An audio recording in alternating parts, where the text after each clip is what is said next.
বড় ভাইয়ের বউকে দেখতে গিয়ে চোখ কপাল উঠে গেল। এটা কে? সেই নীলিমা যাকে হারাইছি 4 বছর আগে। কিন্তু নীলিমার সাথে আমার ভাইয়ের বিয়ে কিভাবে? মেয়েটা আমাকে দেখে রীতিমতো চমকে গেছে। মেয়েটা ঘামতে শুরু করছে, সাথে আমিও। কারণ দুজন দুজনকে এখনো ভালোবাসি, শুধু রিলেশনটাই নাই। ভাইয়ার দিকে তাকিয়ে দেখি সে মুগ্ধ হয়ে তাকিয়ে আছে। থাকারই কথা, কারণ নীলিমাকে যে দেখবে তারই পছন্দ হবে। ভদ্র, চুপচাপ ও নীরব প্রকৃতির মেয়ে। সেই সাথে রূপবতী তো আছেই। কলেজে ফার্স্ট ইয়ারে উঠেই তার উপর ক্রাশ খাইছিলাম। কিন্তু সমস্যা ছিল, সে আমার সিনিয়র, পুরা 1 ইয়ারের। তখন সে সেকেন্ড ইয়ারে পড়ে। তার পেছনে ঘুরঘুর করতাম, যেটা তার মোটেও ভালো লাগতো না। তবে আমিও হাল ছেড়ে দিইনি। প্রতিদিন তার জন্য অপেক্ষায় থাকতাম রাস্তার পাশে। কিন্তু সে ফিরেও দেখতো না। আচ্ছা চলুন অতীতে ফিরি, নইলে বুঝবেন না। রাস্তার পাশে প্রতিদিন অপেক্ষায় থাকার পরও তার সাথে কথা বলতে পারতাম না। মেয়েটা কলেজে এসে মাঝে মাঝে আমার দিকে রাগী লোক নিয়ে তাকিয়ে থাকতো। তবে বুঝতাম না কেন তাকাতো। আমি আমার মতো তার জন্য অপেক্ষা করতাম। কলেজেও নজরে রাখতাম কখন কি করে। কিন্তু এভাবে আর কতদিন? বুঝে গেছিলাম মেয়েটির সাথে আমার আর কথা বলা হবে না। তাই ভাবলাম মেয়েটাকে একবার বলেই দেখি কি হয়। সেদিন সকাল সকাল বের হয়ে রাস্তার পাশে অপেক্ষা করছিলাম। যেহেতু সে আমার সিনিয়র, তাই কলেজে বলার কোনো উপায় ছিল না। বড় ভাইয়েরা তো আছেই।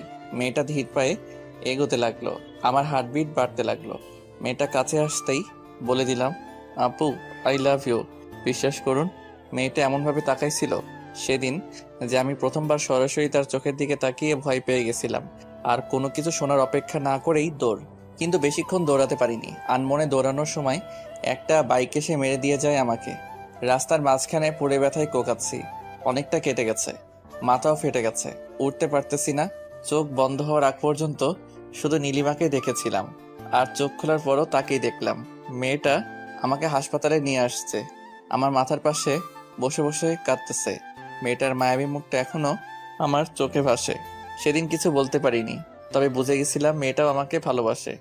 যাওয়ার আগে নীলিমা একটা কথাই বলে গেছিল সেদিন। এরপর থেকে সাবধানে চলবা। আর আপু বলছো কেন? তাই তো ওভাবে তাকাইছিলাম। আর আমি তার চাহনি দেখে সোজা হাসপাতালে। রিলেশন ছিল 1 বছর। তার বাবার ট্রান্সফার আর তার পরীক্ষার পর অন্য জায়গায় চলে যাওয়া, এই দুইটা কারণেই ব্রেকআপ হয়েছিল আমাদের। এটাই ভাবছেন?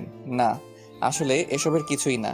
সে আরেকটা ছেলের সাথে মেলামেশা করতো, যেটা আমার মোটেও ভালো লাগতো না। অনেকবার মানা করার পরও সে শুনেনি। একদিন বলেই দিয়েছিলাম কি এমন রিলেশন তোমাদের, যার জন্য সেদিন একটা থাপ্পড় মেরে ব্রেকআপ করে দিছিল। অনেক কষ্ট পাইছিলাম সেদিন। তার কিছুদিন পর দেখলাম সত্যি ছেলেটার সাথে রিলেশন আছে তার। আর কি আমি ছেড়ে দিলাম এই শহর, চলে আসলাম ঢাকা। তারপর কেটে গেছে 4 বছর।